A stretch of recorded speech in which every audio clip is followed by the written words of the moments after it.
Episode 6, The Maxi Trial. 8,000 years in prison, 2 car bombs, and 1 war. The Mafia almost won, the day Sicily stared into the mouth of hell and refused to blink. What happens when you put 475 mafiosi in a courtroom built like a nuclear bunker, force them to listen to their own death sentences being read aloud for 22 straight days, and then dare them to do something about it? Palermo, 1986. The answer came in blood, fire, and 1,000 kilos of TNT. 1. The bunker courtroom. A fortress inside a fortress. February 10, 1986. A concrete octagon rises inside the Ucciardone prison walls, 30 bulletproof cages, each holding 15 defendants. Armed guards on the roof with anti-aircraft guns. Helicopters overhead 24/7. It looks like a sci-fi prison for aliens. In reality, it's the largest criminal trial the world has ever seen. 475 members of Cosa Nostra on trial at the same time. The indictment is 8,031 pages long. The charge sheet alone weighs 250 kilos. The star witnesses? Men who used to cut throats for a living, now singing in exchange for their lives. 2. The Pentiti, when killers became the prosecution's deadliest weapon. Tommaso Buscetta, the first man of honor to ever break omerta, sits in a secret location in America and tells everything. How the Corleonesi faction slaughtered their way to the top, and the excellent cadavers, judges, cops, politicians marked for death. The Pizza Connection. $16 billion of heroin flowing through pizzerias from Sicily to New York. Then came Salvatore Tutuccio, Contorno, who personally murdered 50 men.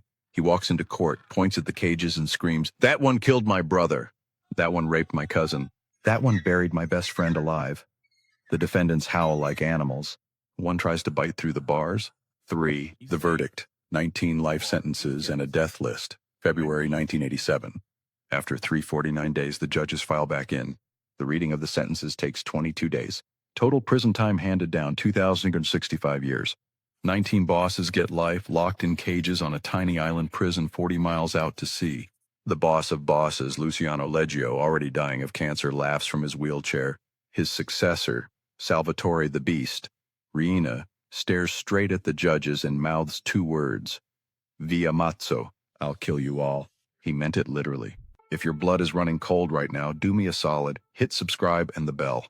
Next week, we expose the secret 3rd level of the Mafia that even the Maxi Trial never touched. You're not ready. 4. The Revenge. 2 judges, 2 car bombs, 500 kilos of TNT. Each 5 years later, Riina keeps his promise. May 23, 1992, Capaci, Judge Giovanni Falcone, his wife, and 3 bodyguards are driving on the highway from the airport. A half-ton of explosives hidden under the road turns their 3-car convoy into a crater the size of a city block. Falcone's Fiat Croma is flung 50 meters and lands upside down in an olive grove. His wife's body is never fully reassembled. 57 days later, July 19, 1992, Via D'Amelio, Palermo, Judge Paolo Borsellino knows he's next. He visits his mother, kisses her goodbye, and walks straight into the second bomb. 5 bodyguards and the judge are erased in a fireball that melts the asphalt. Riina's message to the Italian state: for every one of us you cage, we will erase one of yours forever.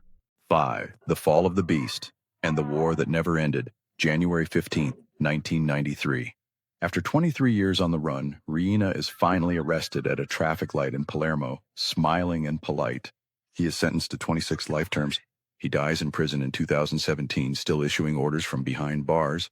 But here's the part they don't teach in school.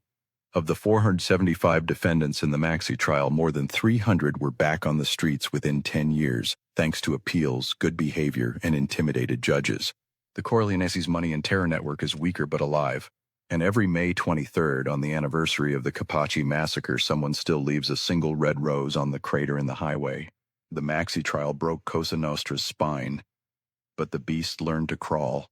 Subscribe right now, because next week we go inside the secret prison island where the worst of them are still locked away, and one of them just gave his first interview in 38 years. The war isn't over. It just moved underground. See you in the bunker. Bring a bulletproof vest.